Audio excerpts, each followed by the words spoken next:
And welcome back to Scarred for Life, the podcast where we open up old wounds by looking back at the films that scared us as kids. I'm Terry. And I'm Mary Beth. And each episode, our special guest or guests bring with them a movie that traumatized them as a child. This week, our guests are filmmakers Vanessa and Joseph Winter.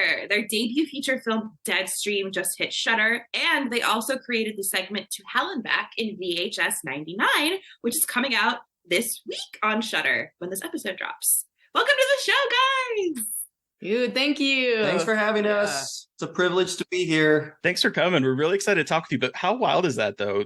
Two movies, literally, like within a week of each other? Isn't it about a week? Pretty weird. Yeah, because we premiered Deadstream at South by in March, and we would not have believed someone if they were to even float the idea that we may have two movies coming out in the same year, let alone just a couple of weeks from each other on the same platform. It's just wild. The way, like the twists and turns that have come since then. Yeah. So cool. That is so cool. But take us back to the very beginning. How did you both get introduced to the horror genre as a kid? I didn't grow up watching a lot of horror movies. Okay. I always loved horror. Like when I was 4, I was obsessed with the Beetlejuice cartoon. And I had a bunch of like ghost story books that were well worn that I kept in my room. My brother and I would catch like the Hollywood movies, but we were just kind of culturally isolated. I grew up in a really small town in Wyoming, and our parents were fairly conservative about media. So I just didn't have a ton of exposure. So it really wasn't until college when I really fell hard for horror, but also cinema in general. But I was always weird. I mean, I was always the girl that had to be in a scary costume every Halloween. My mom was like super supportive of that. She helped me make like clay snakes to put in my hair to be Medusa when I was in elementary school. And so, I mean, yeah, it was. That's so. Do you have pictures of that? I just want to see what that costume looked like. That is so badass. Dude, I'll see if she can dig it up. Yeah. So cool. Yeah, for me, it was my parents I don't know why they let me watch some of the things that we watched, but from my earliest memories, I was watching horror movies with my parents and Halloween themed birthdays every year, even though my birthday was in November. It was just a really big part of me. And I think the thing that made me want to be on the filmmaking side of horror is we rented the making of Thriller, of Michael Jackson's Thriller from Blockbuster when I was very little. And in it, you can see these zombies after the shoot peeling the latex off of their faces. And I asked my parents, what is that? Can you find out what that is? And so they started just calling people that they knew, trying to figure out. My dad was like taking notes for me, trying to help me. And I must have been 5 or something, but I still remember it so vividly. And that just has stuck with me ever since. So, I mean, back then it was, I saw Creepshow at a very early age, and that remains in my top 3 of all time. I watched a movie called The Gate from 1987. Oh, yeah. A lot. Monster Squad, Silver Bullet, and those were my main 4 in really early years. And then when I met Vanessa in college, she for sure would have been like me with the parents that introduced you to horror early on, like no doubt, because it was like waiting to be unleashed when we started diving into some of the movies. Although you claim to have been scared by nothing as a kid. Oh, really? Yeah, I don't know that would have been me. That's not most people. I don't know what my problem was, but it was just fun. It just didn't give me the being afraid was kind of a thrill. Like my dad, after watching a scary movie, would tell my sister and I to go turn off a light down the hallway, and then we'd have to run back in the dark. And it was always just a fun feeling. Huh. And so, Vanessa, were you scared as a kid though? Like, did you get scared easily? I mean, because you didn't have a lot of horror stuff, but you had some horror media. Did you get scared easily? I probably said like a decent amount. Like I really enjoy it, but there's like I would always catch things on TV, like parts of The Shining, or I'm pretty sure it was the movie Alligator that I saw clips of as a kid. And there's one that I haven't tracked down, which I'm pretty sure has killer bunnies in it or sheep or something. There was some other kind of animal horror that I would catch little clips of. And then I'm also pretty sure that I caught glimpses of what's the name of the baby movie? It's Alive? It's Alive. Oh, Yeah. I was like, there's a lot of babies. I know. I knew he would get it. Yeah, so there was like imagery like that I would see and get really scared. And my brother and I were all about creating really good atmospheres for The Sixth Sense or The Ring or something. And then we would hide under each other's beds and scare each other. So there was a fun element to it. But like, yeah, I think, I guess fairly easily. Like, I think I stayed, like after watching The Ring, I think I thought about it for a few hours before falling asleep. And I was a teenager, so. Well, I have to admit, when I saw The Ring as a teenager, that was like the most scared after the movie. Like one of a few experiences that I'd had since I was a kid. That's just a really effective movie. it's a very effective movie. Because that came out early 2000s, and I would have been, I guess, wasn't it early 2000s? I think I would have been in my 20s, and that still affected me. Although I was the asshole that would call my friends, and be like 7 days. Yeah, you fucking suck. Like, why? That was me. Every time you tell that story, I'm like, you're mean. I would be so mad at you.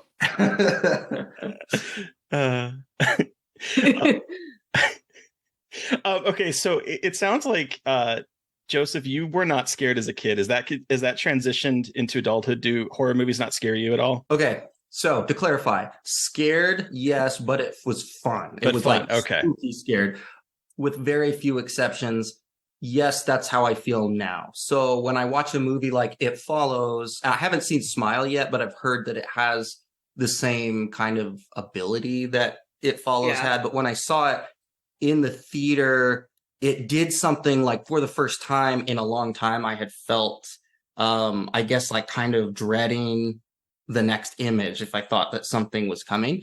And I thought about it for a while, and it was still that same pleasant feeling. It wasn't like, oh my gosh, I'm afraid to walk in the bathroom and turn on the light or anything like that.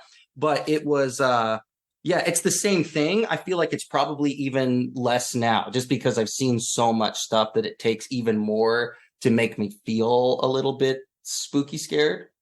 Yeah. Home invasion movies will always get to me. They'll never get to me. Home invasion is the least scary. Why? It's disturbing.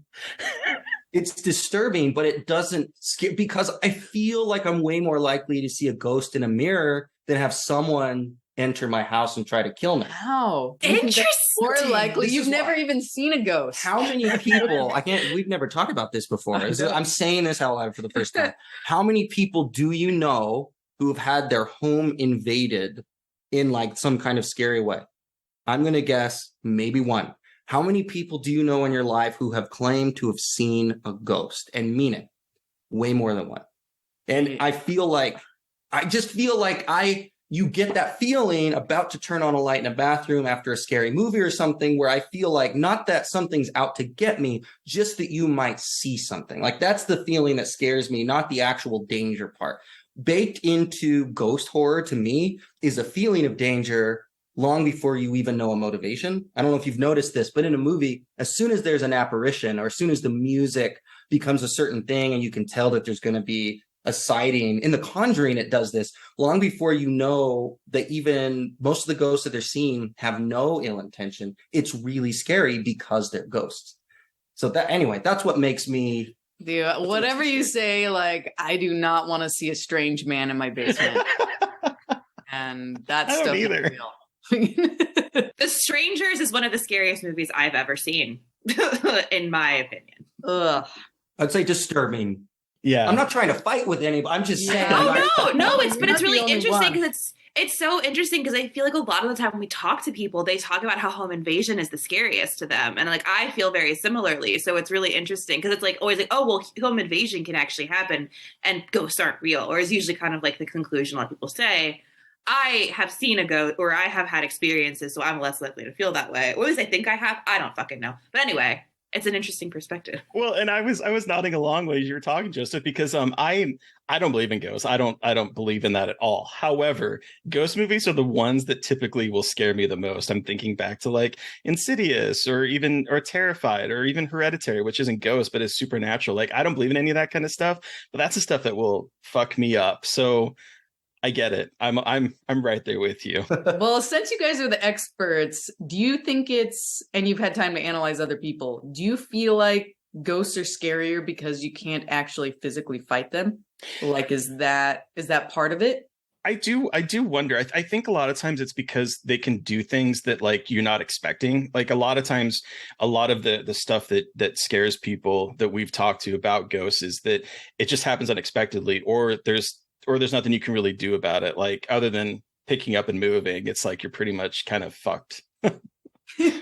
Yeah, like, with people you can fight back, like you're saying, but with the ghosts, it's a little bit harder to figure out how to deal with them. And again, like they defy the laws of physics, and so again, it's a little bit more like something opens or something falls. Like it's a lot more terrifying because you don't know what did that and like what the source is. So I think because those things kind of defy what we know of in terms of what's possible in the real world, it is scarier. We've also talked with a lot of people that were raised Catholic, whether they still are or not, but they were raised Catholic, and there's a lot of that supernatural fear baked into that, because that comes up an awful lot on the podcast. Like, well, I was raised Catholic, so that's why this terrifies me, and that I think comes up a whole lot. We both had Mormon upbringings, and the cultural.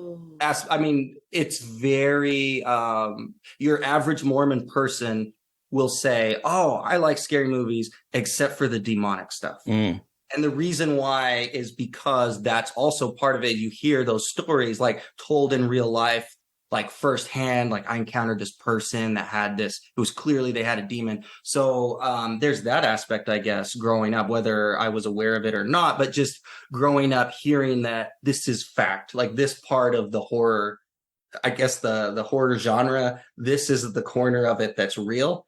And it just felt more real to me than somebody. It was cool seeing Jason, like whack trees with sleeping bags of someone in it. It's like, that was cool, but I didn't think that would happen to me, but I thought maybe I could see a demon.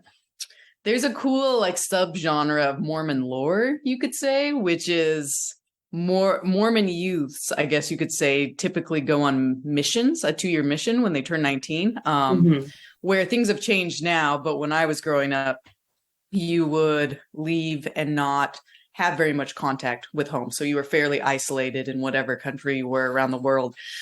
And so there's lots of supernatural stories that come back out of that, that are often like demonically related, and they're pretty fun. Like they're pretty scary because they're very first person. Oh, and especially when these kids are sent to foreign lands where the culture is completely different and they're immersed into it. And like she's saying, they're not speaking the language very well, and cut off from everything. And so they encounter cultural things that they're not used to, and they will oftentimes project like a satanic aspect to it, which makes for some really spooky stories when you're talking to someone who's like, and then I walked into a house and this person looked at me and started yelling these chants, and like it's just really, it's actually really fun. Wait, did either of you go on a mission? No. I was curious if you had any any creepy stories about that. I wish we had all kinds of other people's mission stories. I didn't think about that. Ooh, that's interesting. Anyway, before I fall into that rabbit hole of thinking about mission stories. But then I'm curious, Vanessa, what is a movie that has scared you recently or given you kind of like the feelings of childhood fear that you had? That's a really good question. This is going to be so weird, but the thing that scared me probably the most in the last 10 years was the Witch trailer. Oh, really? Such a good trailer. It is a good trailer. I was like just watching it alone, like on my phone in bed. And man, it's just so bizarre. It's just like everything has this foreboding, icky feeling to it. And and it's also I pulled up the cover, it's extra tight. And like the movie was great. I love the movie, but the trailer. But the It's trailer really literally good. has text, feels like something you shouldn't be watching. Like while you're seeing the imagery, you know? Dude, but that Yeah. wasn't that, like, for me, it was like just the milk blood or something. Like, I don't know. The peekaboo where the kid vanishes. Like yeah. there's just so many weird little moments in that trailer that are now coming back to me the moment you said that. I was like, what was that trailer? And then they just sort of like started popping in, and I remember that going, oh wow, what is going on here? Yeah, people's faces. Yeah. I think I had a pretty good experience with It Follows too. We Cool. saw it on like a really rainy night, and the theater we saw it in was really thumping the music. Oh, It was wow. super, super loud. So I had a pretty good atmospheric experience with that. Mm-hmm.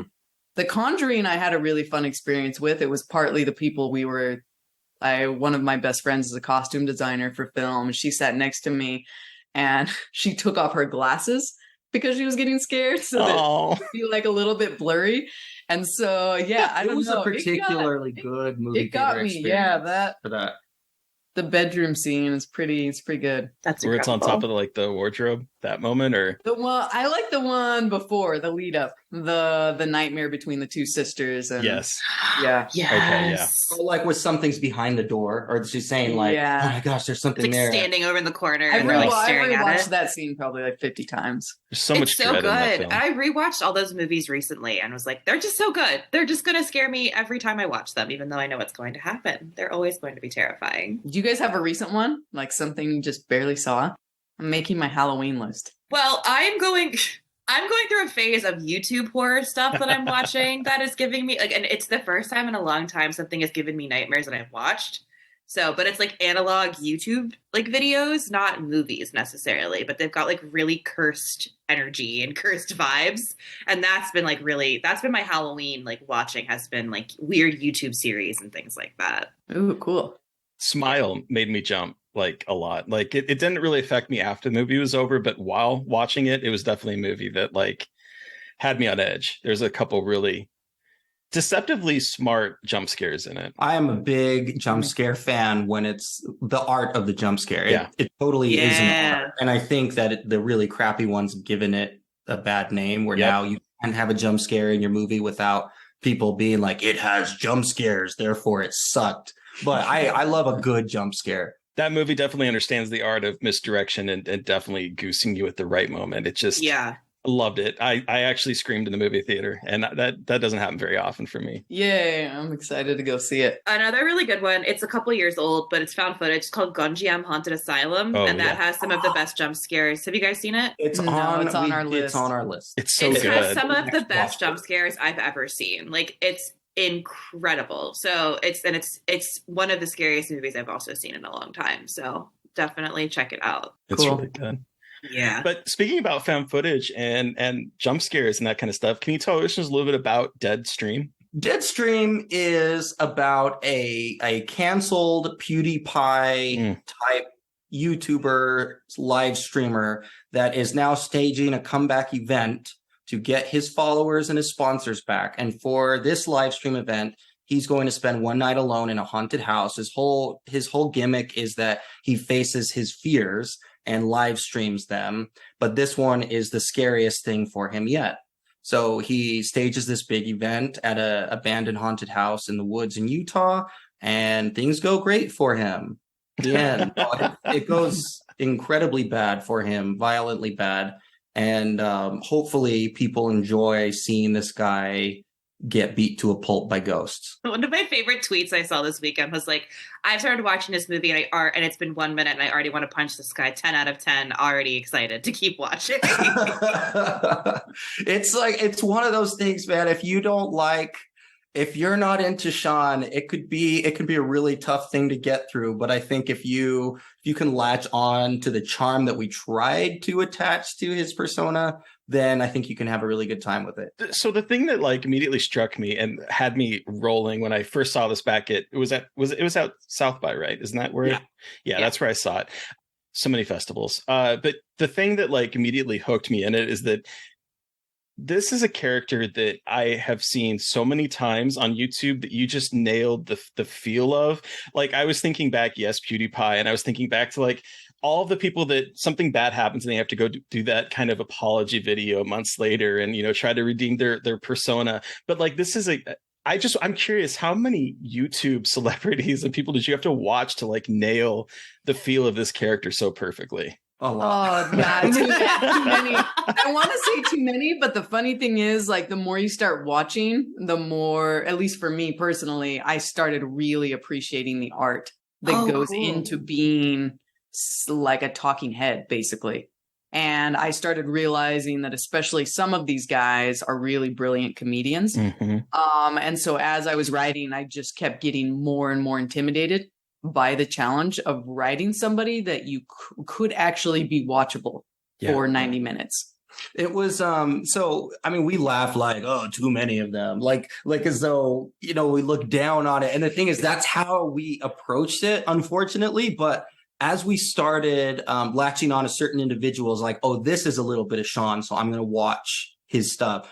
I, at least for myself, got attached to them. And I didn't realize that until I started defending a couple of them sometimes a little bit and realizing, what am I doing? What I've really gotten attached to some of these guys. And like on my lunch breaks at work, I was watching them for research and quotes, but I actually was like, oh, I wonder what this new video is. And that's when we started talking about it and really realized that we will have failed this character if it is a parody and there is no aspect to this person that anyone would ever watch. So we hoped that when people watch it, even if they wouldn't watch Sean, they would at least believe that there was an audience for him somewhere. Yeah. Oh, yeah. Can you share some of the people that you latched on to? You don't have to if it's late, but I'm just curious, like what YouTubers you kind of gravitated towards. Let me say this. I won't say like, these are people that I'm really big fans of and stand by the things that they've done or said. But these are the people that we latched onto as like Sean inspirations. There was PewDiePie for sure. And one of the things about him, he was like a joke to us. We didn't know anything about him, but when we started watching him, there's some things he does. He makes fun of himself in a way that's like, he goes after himself in uncomfortable ways, like in ways that are genuinely cringy. And he'll play clips of him on TV, on Conan or something, going in for a high five, but then it's a weird handshake, fist bump. And it's like genuinely really uncomfortable. And he'll play it as a cringe video and just make fun of himself.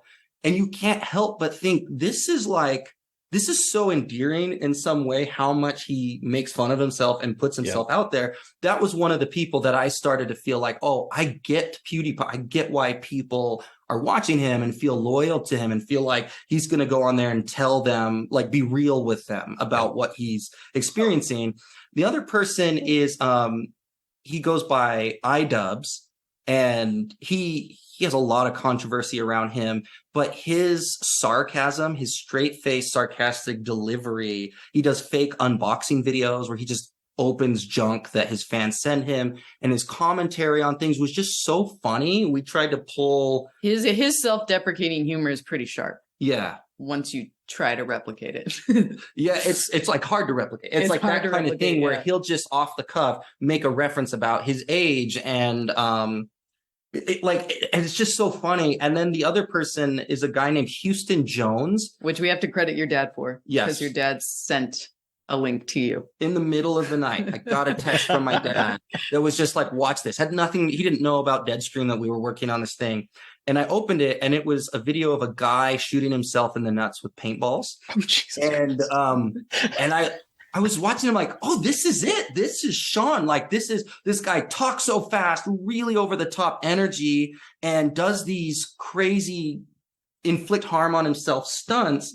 But like, he was bringing to it the way that we wanted. He was bringing the energy, right energy. So we took the energy of him, but he's much more endearing than Sean. Cutting in between my toes with sandpaper so nobody else has to. Oh my god! Oh my god!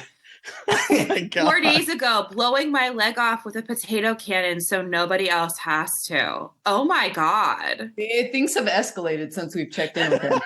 So I just, by the way, I did check in with him recently, and the stuff that he's had to start posting, I guess, to be different is like straight up torture where I don't even want to see it. Like that's like the thumbnails are like bruises on his body and like horrific, like he's hurting himself badly for views, which is I mean, that's sad. the way it seems to go with YouTube, to try to, like, as you said, to kind of find that new niche and to like keep getting viewers. The more and more stuff you have to do to like do that is ridiculous. Because I remember I it was like this time where I was really big in watching YouTube stars, and on mine it was a lot of like My Drunk Kitchen, or even the Try Guys, which are going through their own little bit of PR nightmare right now. But it's like all these people, are Markiplier, who is sort of like with PewDiePie and that whole stuff, like the kind of exaggerated persona you have to create in order to like keep getting people to come back to you is, I mean, the YouTube burnout's quite a thing because of that. We've known a couple of influencers, and the complaint is that you become a slave to it, and it's very soul sucking, and you kind of it does bring out the worst in people, but you can see how they got there when you're looking at like the pressure on them to put out this content on a daily basis, even a weekly basis, is just so much. Yeah. We had a couple friends that worked on a documentary about a couple famous personalities, YouTube personalities, and the thing that kept coming back is their schedule just really is grueling, and it just really is kind of punishing to put out that much content. So I think that's something that we tried to bring to Sean's character too, is we wanted it to feel like somebody who cared a lot about their work, their craft. Yeah, absolutely.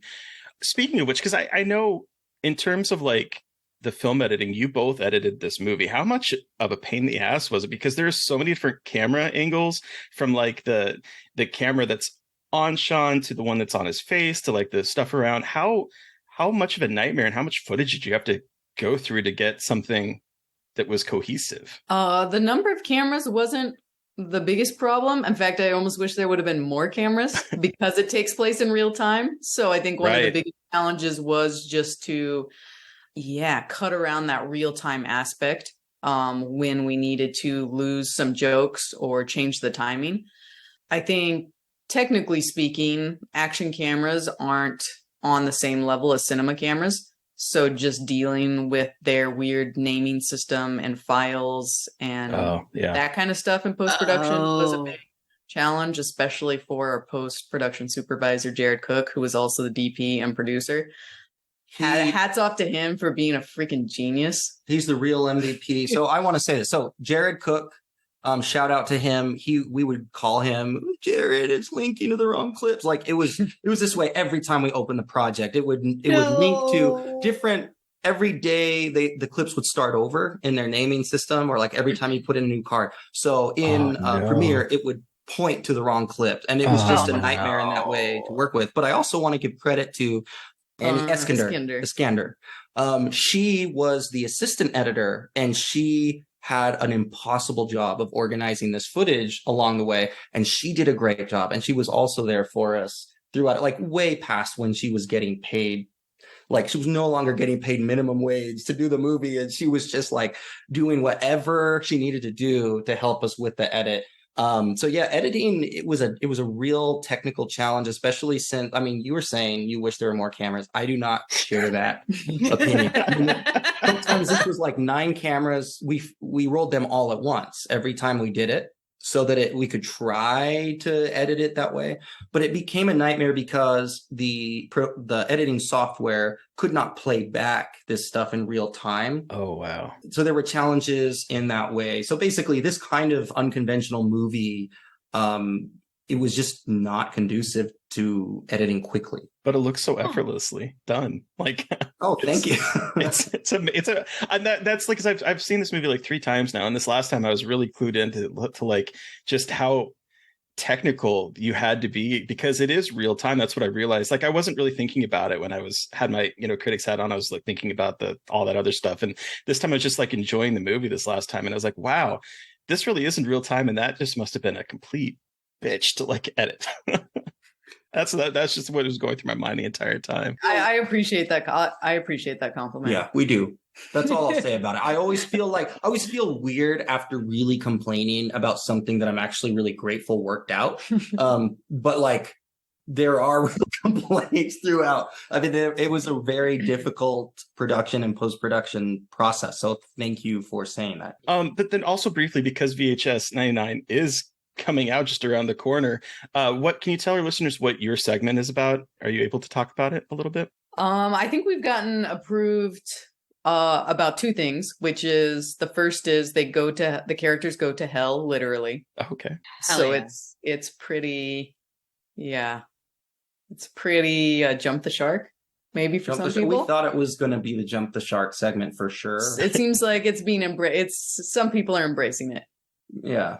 The second spoiler that we've been approved to talk about is my favorite creature from the segment, which is a woman that's half woman, half maggot, who our creature designer coined the term wormaid, and that became her nickname. Oh no! I want a tattoo of her on my body right now. I love her already. I can't wait to see the wormaid. I'm gonna eat those words probably when I see her. I'm like, oh, that's disgusting, but I love the sound of her already. It's pretty disgusting. Fuck yes. The stunt performer was like so badass.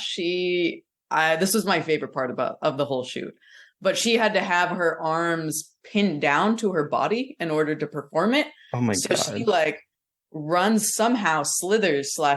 down this hill in this arch. Like a anyway, cliff. she's pretty much a little she's cliff. awesome. She also played the bathtub corpse in Deadstream. But Hell hell yeah. Queen shit. She plays a bathtub corpse, a wormaid. Her name's Ariel Lee. I just want to say her name. She's amazing. If you're ever looking in Utah, she's a great stunt performer. Hell yeah. Because the screeners just came in today and I haven't had a chance to watch it yet. So I'm really excited. Oh, I can also tell you tonally, it's similar to Deadstream. It's a completely different type of group of people, but it's the same kind of like silly fun. probably even more comedy, I would say. Hell yeah. Oh, hell yeah. Fuck yeah. Okay, so Joseph and Vanessa, we talked about horror movies and Deadstream and VHS 99. Speaking of comedies. Yeah, speaking of comedies, what movie did you bring with you guys today to discuss? Don't Look Now, the masterpiece. 1973, starring Donald Sutherland and Julie Christie. So, for those that aren't familiar, here is a quick synopsis pulled from IMDb. In Don't Look Now, a married couple grieving the recent death of their young daughter are in Venice when they encounter two elderly sisters, one of whom is psychic and brings a warning from beyond. So I know this is this is slightly a different take from what we normally do when we do Scar for Life, because I know you both saw this together as adult, I believe. So it's not a movie that scared you as a kid. But can you tell our listeners why this was the movie you both gravitated to, and why this is your Scar for Life pick? I think it was the movie, when you guys asked the question, it was a movie that popped into our minds where I remembered us both being in the same room, being scared. I don't think that we were officially dating yet. No, I can't remember the exact timeline. How we got there though is that thinking back to our childhoods, because we had such different childhoods, there was no common movie that scared us both. So we went to what's the first scary movie we saw together and had a shared scary experience that actually stayed with us. Hell yeah. Yeah. And we just we went into it really blind. We were at a friend's house looking through her DVD collection, and Joseph grabbed it and was like, "What about this movie?" And I think her response was like, "Nah." Didn't she say my dad hates this movie or something like that? I don't know. Like, she just didn't really like it, but we were like 70s Donald Sutherland. Yeah, because we had seen Invasion of the Body Snatchers from the 70s with Donald Sutherland, and we were just I at least was really into the 70s and the aesthetic of it, and so I was eating it all up. And so we just took it, and we took it to, I lived in this apartment complex that had this basement that no one really used except to store bicycles, and I had converted it into a screening room, but it was just an SD TV, had like a VCR and stuff, and we went down there and just popped it in, Not really. Which sounds like heresy, like when you rewatch it, because it's so freaking beautiful. Like every frame is so beautiful. But it just shows you like we didn't know what it was. We didn't know anything. Now everybody who has seen it or has heard of it knows of a specific moment in the movie. We did not know of that moment. So we just had no idea what we were pressing play on, which actually added to this experience that has stayed with us since. So what was the experience of going in cold and seeing this movie for the first time, not knowing how it ends? And we're going to spoil it, so we can talk all about that. But what was your feeling? What was your experience watching this film? Yeah. I think for me, it's one of those feelings that I'm always chasing in horror, which is just to be genuinely shocked, but that shock also to feel like, oh, it was also inevitable. This weird, and I have a hard time thinking of a movie that the ending is just so bizarre, and at least for me, landed so horrifying. I remember even as the moment was happening, I was like, this is the most bizarre ending, but I am so terrified, and I can feel it. Like this is getting to me on every level. My experience with it was, as we were watching it, it was clearly a slow burn. It was so obvious this is what this movie is. It's taking its time, it's simmering, it's beautiful imagery. The color, I was just taking in the color palette and the texture of the film and the music. There was mostly no music, but sometimes they would have music over these montages.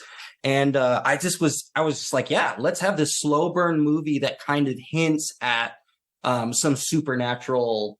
It's kind of like The Shining Light is kind of how I would describe it, where The Shining light. it's like a guy that maybe he has the shining, like that kind of thing, or he's receiving, what do you call it, premonitions? He's having premonitions, but refusing to accept that that's what it is. But you can clearly see that he's sensitive, but it's not really hitting you over the head. It's just taking you on a slow journey. And then the color, the way it's using the color red and the way he's seeing these certain motifs, I realized at the very end, it was all for this moment. Every single thing that happened was for this moment at the very end. And I did not see it coming. And it was, should we jump to the end, or is that going to be a special? Whatever you want to, if it's part of your first time experience watching it, let's do it. Yeah. Well, do you want to describe what happens at the end? You go for it. Okay. So this guy in the movie, his daughter drowned in a red raincoat. And he just has this image of her he keeps thinking about throughout. And throughout the film, you hear that there have been these murders in Venice where he is. It's just kind of a background thing that's going on. Out of the corner of his eye, and also in the background that he doesn't even see, you sometimes see a hooded little girl in a red coat. And she'll just like run around a corner, and it starts to become more and more prominent throughout. And when it catches his eye, there's just something, he knows it's not his daughter, but you can tell that he has some kind of hope in him that maybe it is, but it's like this bizarre, it's hard to explain, but you can see that when he's chasing after it at the very end at night, he hears her crying, and there's something about it that's pulling him toward it with like some kind of hope. And you hear this like little girl, it sounds like a little girl crying. You feel this weird hope for him too. Maybe I remember thinking this the first time I saw it, like, is this different than your experience? I don't think I had that hope that it was ever real, but this is like, keep going. In my mind, with the cinema language of it, there's no way it was his daughter, right? Like, you know that it's not, but it's like leading up towards something, and he can't help but chase after this little girl. And then he finds her in this really dark dead end, standing in a corner, like Blair Witch Project ending style. And her back is to him. And he walks over to her and says, "Hey, it's okay. It's okay." Like a dad to a little girl. All of a sudden, she turns around and looks at him, not a little girl at all. It's actually an old woman, little woman with the most unsettling face, not a made up face, unsettling. Not a horror movie like makeup gag, just a real person that is so unsettling. And she turns around with a smile on her face, shaking her head back and forth as though to say, It's like, I can't even make sense of this expression that she has. Like, that's how it looks. and then from her pocket pulls out a knife and slashes his throat. And then it's kind of like his whole recent life starts flashing before his eyes while he's dying over music that's not death music. It's a different kind of eerie music. And and then the movie ends basically like a one short scene later. And we just were not expecting that. Like it sent something crazy through me that I haven't experienced that way. I've experienced jump scares. I've never experienced a scare that had a 2-hour buildup just for that moment. Yeah. Well, and the atmosphere is just so good. It's all the characters, the way they're filmed, have a real menacing feel to them. Yeah. There's a lot of just bit parts. I guess they're like minor characters where you have a priest and you have a medium and her sister and just The like inspector a is hotel. Weird. Yeah, the inspector. Like everybody is just so unsettling, but in a way that's very thoughtful, that when you look back on the plot of the movie, everybody's motivations make sense and their eccentricities, I guess you could call it, work for the story. And like I think there's only one other movie so this movie also messes with time a little bit. Yes. Like it intercuts with past and future things. And yeah, Solaris, which is that 1979? The Russian 70s. early 70s? I'm way off. That movie, it's not the same storyline at all, but it's the only other movie I can think of that terrified me as 72. much, 72, with its atmosphere. And so I think just the foreboding of near death and Don't Look Now, just water, falling, drowning. There's like I think maybe one of my favorite scenes is Donald Sutherland plays a restorer, building restorer. Like ancient building restoration or something. Yeah. Yeah. And he's trying to put up an old statue and loses his balance. And he's kind of like hugging the statue with a grotesque face, and their faces are kind of bumping up against each other. Yeah. And it's so fun, but you just feel like every frame means something. But also and you don't know what everything is like coming to get them. Yeah. Like each thing stands out as like, this person looks suspicious. Don't know what it means. Yep. This color, I haven't seen the color red. Now, all of a sudden the mom has red boots. What does it mean? I don't know. Even this second time through, I didn't know what it meant because the mom did have these red boots for a big part of the movie. And I was still wondering, like, what does it mean? But it so clearly means something because the color red is so like, it's so specific. It's not. Yeah. The color red is very foreboding. They make it so clear at the beginning with this like art slide that starts bleeding, basically. Yes. Yeah. Well, and that kind of ties into the themes of like past, present, and future all kind of colliding together because the daughter has the red raincoat and she's out playing while he's analyzing this photo of this church, and there is a person sitting there with, again, a red rain slicker, and that kind of image repeats throughout the entire movie where it's like, is this an image from the future? Is this like an image that they snapped of their daughter while she was in church? Like, what is going on in the scene? And it just hangs over the movie with such a deadly pall that it's so masterful. Well, it asks so many questions. And I know that, Joseph, you were talking about how like everyone is like introduced and you're like, everyone's suspicious. Like I'm ready for everyone to have something terrible in their hearts and their minds. Even if it's not like murder, it's like they want everything. It's like you have so many questions and so many things happening and you're like, all right, how does this fit in? How does this fit in? And it's like they're playing with expectations. Because you're like, I have no idea where this is going. Because I had seen this once before and it not my favorite scenario because I watched it with my father who thought this was the most boring piece of shit he's ever seen. And the whole movie, he was like talking about how boring it was. And I couldn't like concentrate on it as much. Like I knew it was something special at the end because I was quiet and I was just sitting there like trying to digest and process. It's a movie you have to like process really. After you watch it, you're like, wait a second, I need to buffer and like really think about it. He was immediately like, that was so boring. Like nothing happened. And I was like, everything just happened. So many things just happened in this movie. And cause like, I mean, I'm going to bring this up now. Everyone talks about the sex scene in this movie between Donald Sutherland and Julie Christie, which is like gorgeous sex scene that everyone's like, oh yeah, it was like so realistic. And it's like, you know, it's like this notorious sex scene that I think is like the best depiction of sex I've ever seen on screen. Like it's authentic sex that feels like it's not like this kind of idealized moment.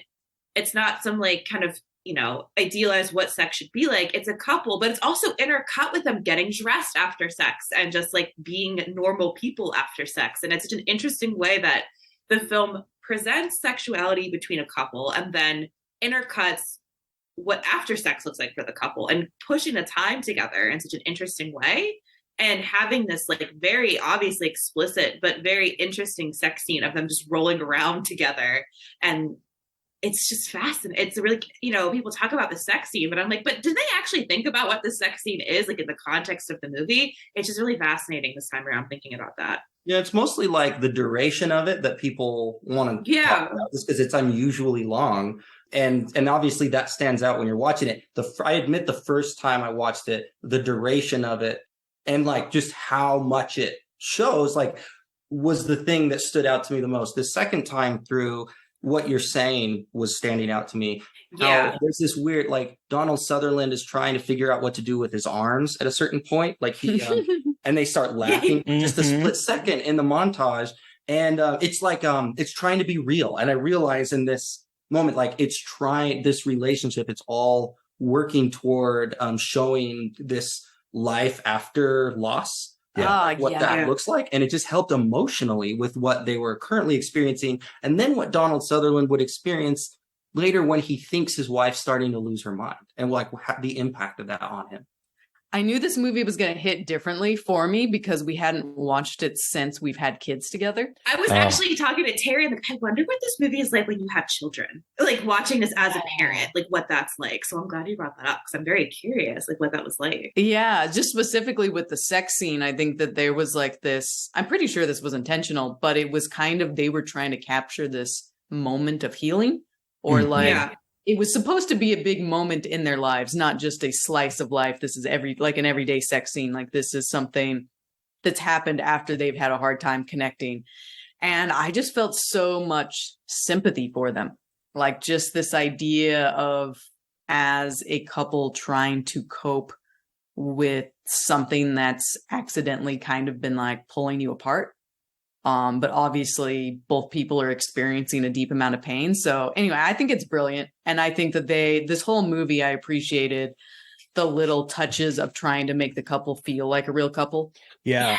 Yes. Even before that, the sex scene, there's the moment where they're in the bathroom and she's in the tub. He is just taking a shower. They're just sort of standing around naked together. It felt very lived in. She's kind of teasing him that he's cotton, love handles, and he's like quickly running to the scale, and they're just being very playful. There's a feeling of authenticity and a very lived in relationship that these are real people that are just comfortable around each other, even though they're trying to navigate what life feels like after the most horrific moment that they probably could ever imagine ever happening to them. And it just, I don't know, it really, this time watching it, just all of those little tiny moments really jumped out at me. I feel like that's one of the values of a movie like this is that it's not trying to scare you constantly. Right. And the run time is all like headed toward this ending ultimately. And I feel like it was able to take time showing slices of life. Like if someone said, hey, you want to see a slice of life horror movie? I'd say no, like there's no way.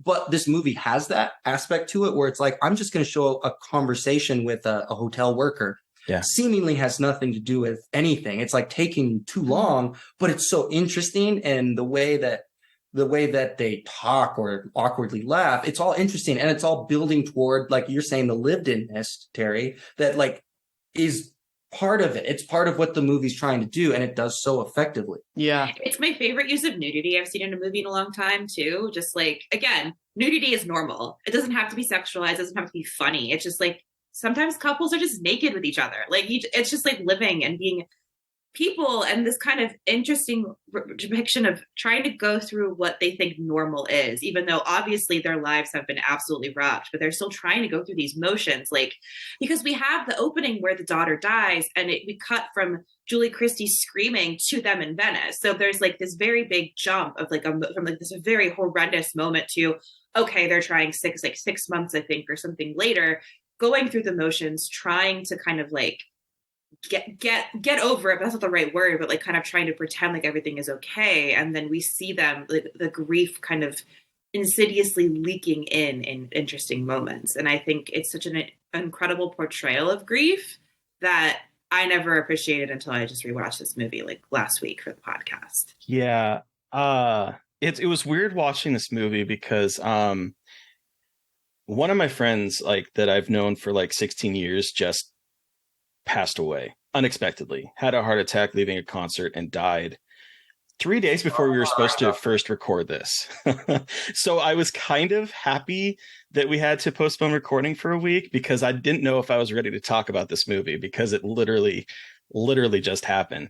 And the way that this movie kind of tackles grief in such a way that it feels like you're remembering things, the past is coming in, you're trying to live in the present, you're also thinking about a future.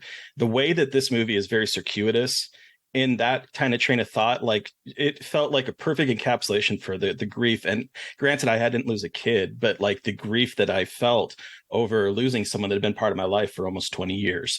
So like there's like it's really effective, and really, it just like really hit me this time. And it was something that I didn't appreciate the first time I saw this movie, which I just like loved the way that it built up to that surprise ending.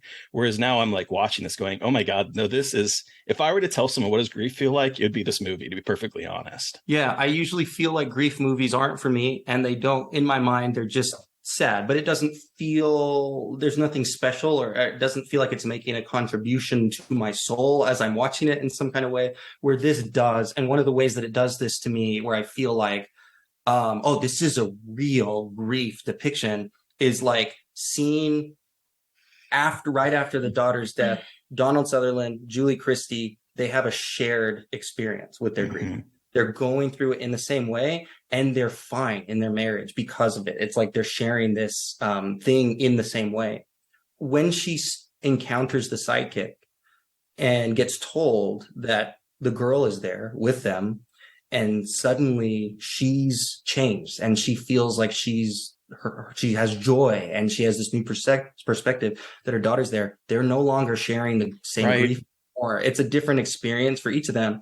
And you can see how Donald Sutherland is grieving not just the loss of his daughter, but no longer having this shared experience with his wife. And that was, I did not notice that the first time. But now that I'm married to Vanessa and we've had this companionship for a really long time, the shared experience in like even dealing with the stress of a film shoot is so important to me. And if there's a situation where I'm having a hard time with something that she's not, and she can't understand it, it's a lot more painful. And I could see that happening in this film. And it's almost like Donald Sutherland feels a little bit betrayed by her empowerment, which is so heartbreaking. My heart is just so broken for Donald Sutherland's character the whole time. It's kind of like his grief is just, it's coming for him. And it's kind of like all the people around him are, I don't know if you call it embracing the supernatural, but embracing some kind of like higher meaning except for him. And it feels so threatening to him. Yeah, even his gift, like, I don't know. I'm not saying smart things about this movie anymore, but I want somebody smart to talk about. The thing that kind of splitting that like really jumped out at me this time was where Laura's belief in like, in that the fact that the sisters see Christine sitting with them, and that there might be kind of an afterlife, that maybe there's some kind of connection there, and that's kind of fueling her like healing process, whereas he doesn't seem to be able to accept that. And there's a really interesting moment, I clocked this because I've watched this twice in a week now, where she's trying to say, you know, she is not alive, but we can still see her, and she is with us. And he's like, my daughter is dead. And it's like that, it wasn't like our daughter is dead. He says, my daughter is dead. Christine is dead. And he goes off on like this rant about it. But it's like this moment of like, why don't you understand she's not with us anymore? And the past is, he kind of sees it as the past holding on to her, and that she's never going to be able to get out of this,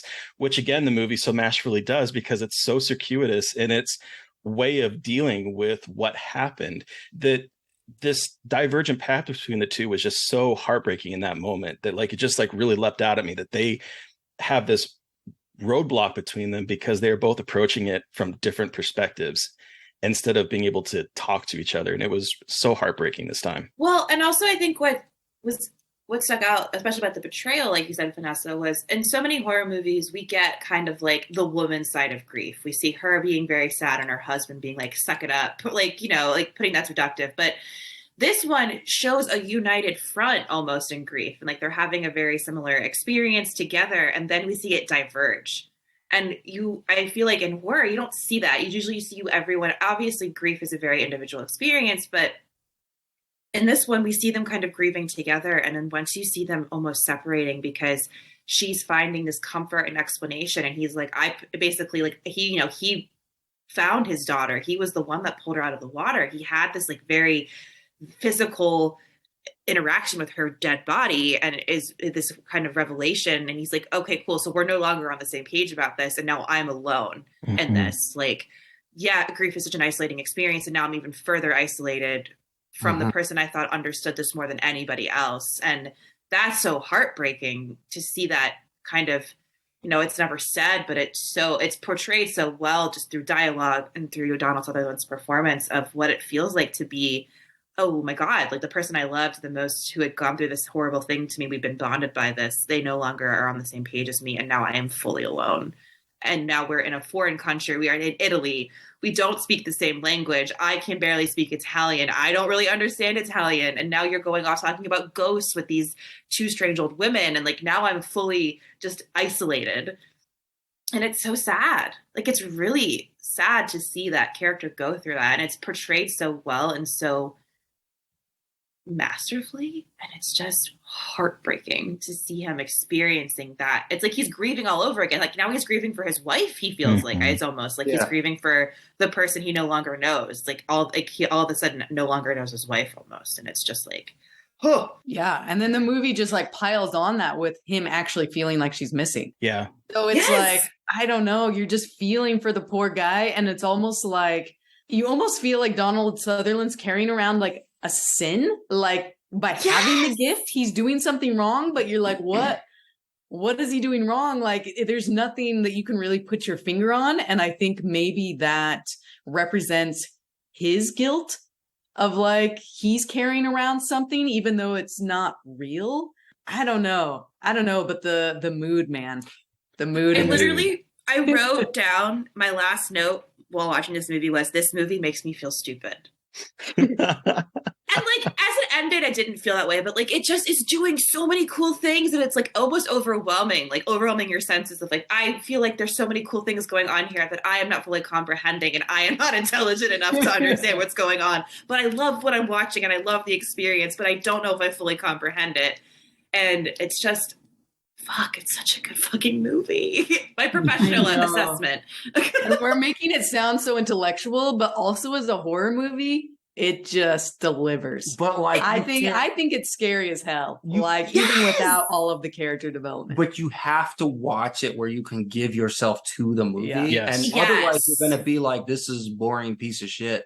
Like kind of thing. You got to put yourself in a dark room, get offline, and You just Put your phone away. Like you really movie, do have for to pay sure. attention to it. Like this is a movie that demands your attention, and it's incredible.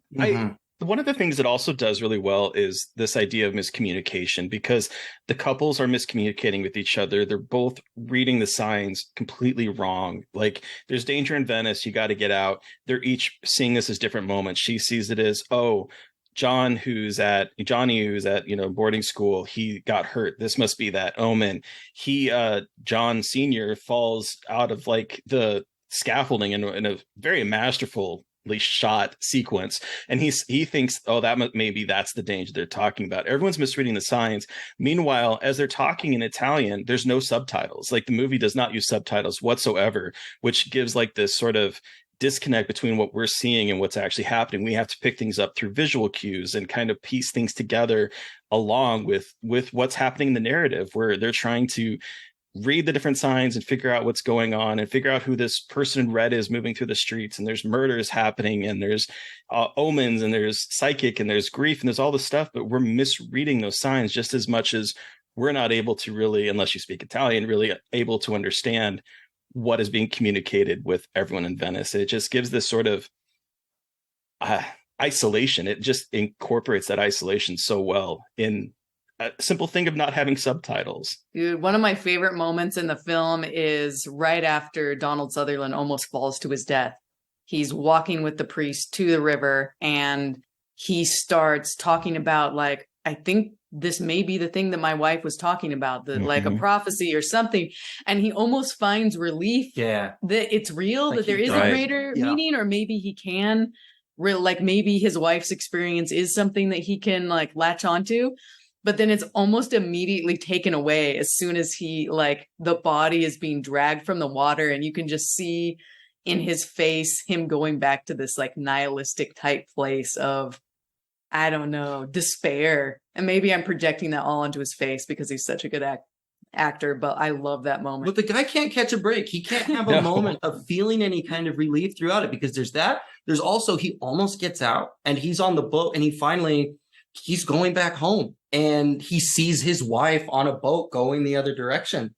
And the first time you watch it, you don't know that it's not his wife, that it's a premonition. Because what's cool about this movie is in moments like that, in the Shining, when there is a shining moment or a vision, it cuts into a vision, and you know that that's what's happening, and it's scary in its own way. In this, you can't tell the difference. Like, he sees this premonition as a real scene in his life.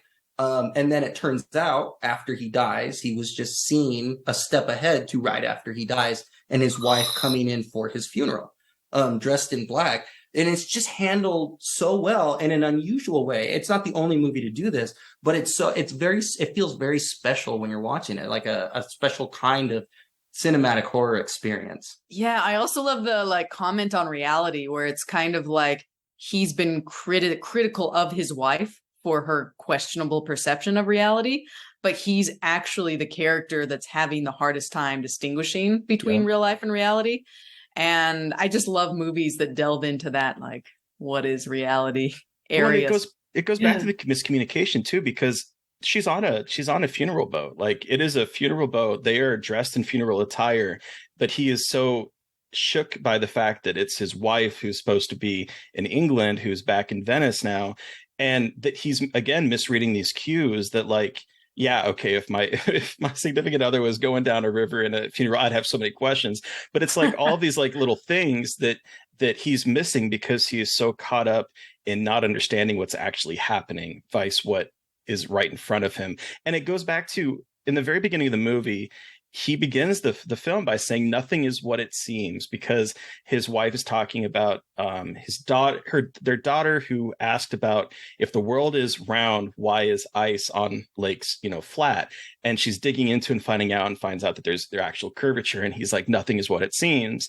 And then later on, when they're in the restaurant, he tells her, seeing is believing. So it's this idea of like seeing is believing, but also nothing is what it seems. And this movie takes both of those and just sort of like compounds that confusion so well. It just there's so many little moments that I think what makes this movie so special is that you could give 20 different critics and say, go write a piece about this, and they're all going to latch onto something different and have different readings, have different things between like the editing of it or the themes. And everyone's gonna be able to write something completely different, because there are so many little tiny things in this movie that it's doing so masterfully. Also, for sure, everybody, like the red boots, for me, I was trying to guess what it was, but like those kinds of moments stand out to people as meaning something. It's going to mean something different. I'm the kind of person who likes to know that the director knew what it meant, like had a specific idea. But it for sure,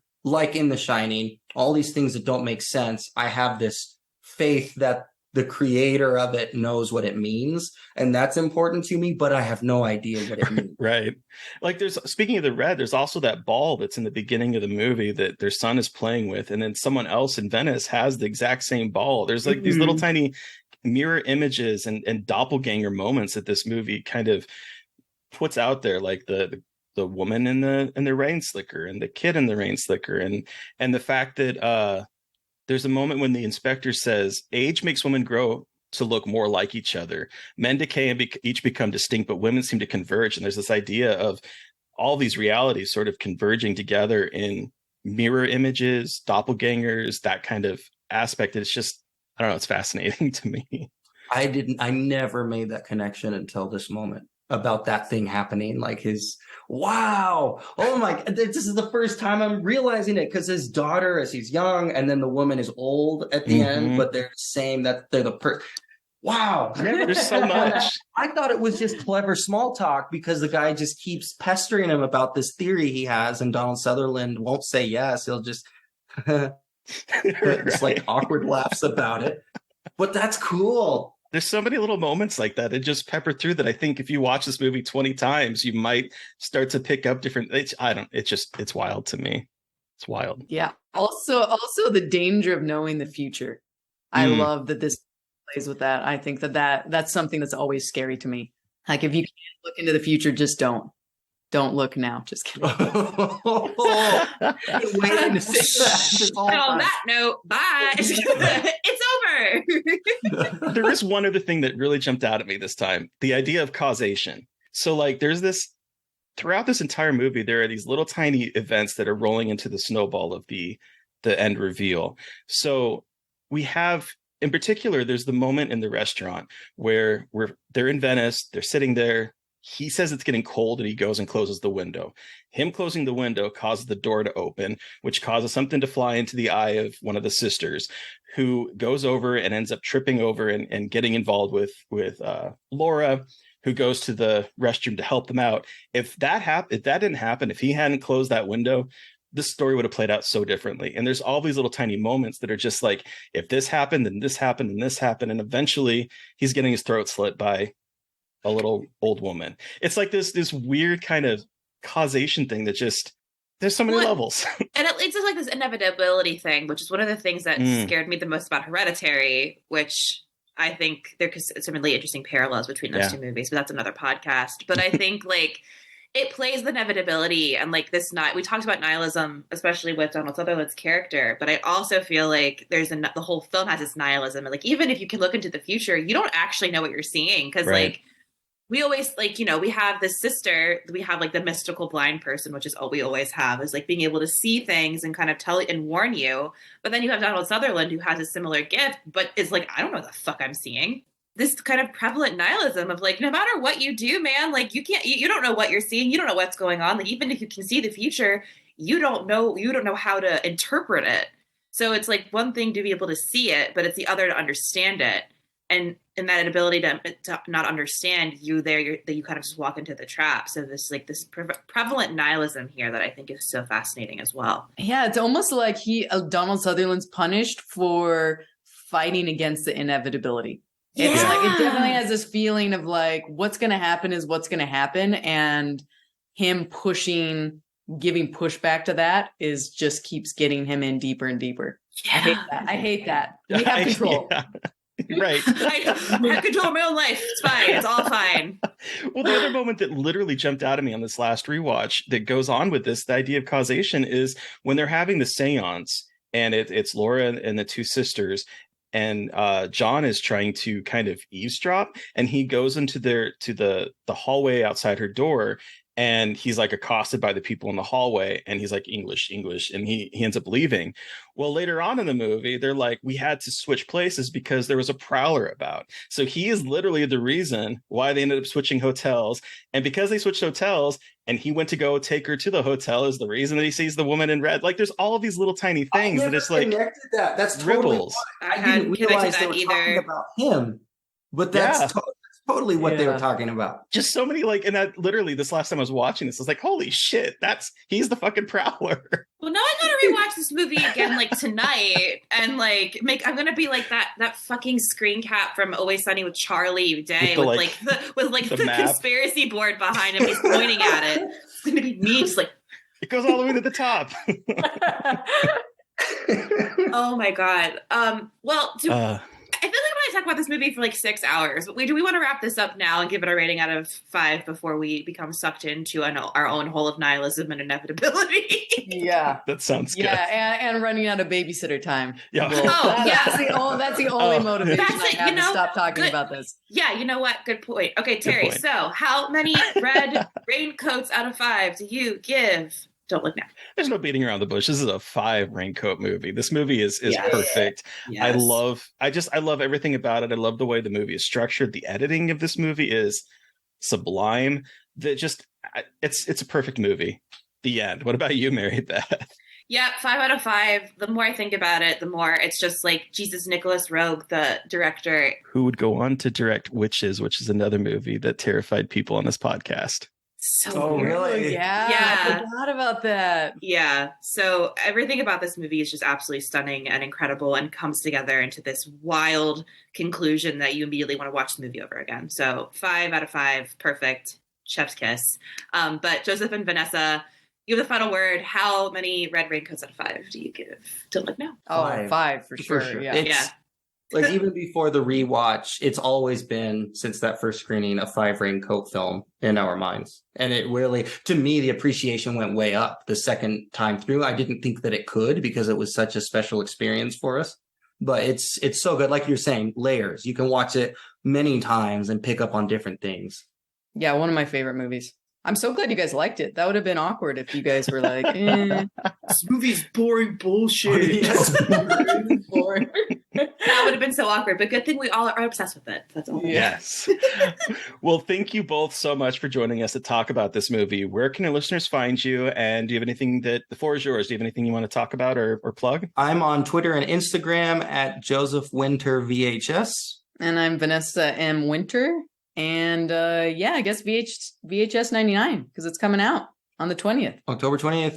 Deadstream is out right now on Shudder. Both of these films are on Shudder. Go watch them. All right, listeners, you've heard from us. If we want to hear from you, what was your experience with Don't Look Now? Send us an email at scarredforlifepodcast@gmail.com or reach out to us directly on Twitter. I am at MB McAndrews. And I'm Gaily Dreadful. And of course, don't forget to follow the podcast on Twitter at Scarred Podcast. And please don't forget to review, rate, and subscribe, and maybe support us through Patreon. Thank you. Thank you to Eric Power for our artwork. Thank you to Sean Keller for our music. Thank you, everyone, for listening. Please stay safe out there, but most importantly, stay creepy. And until next time.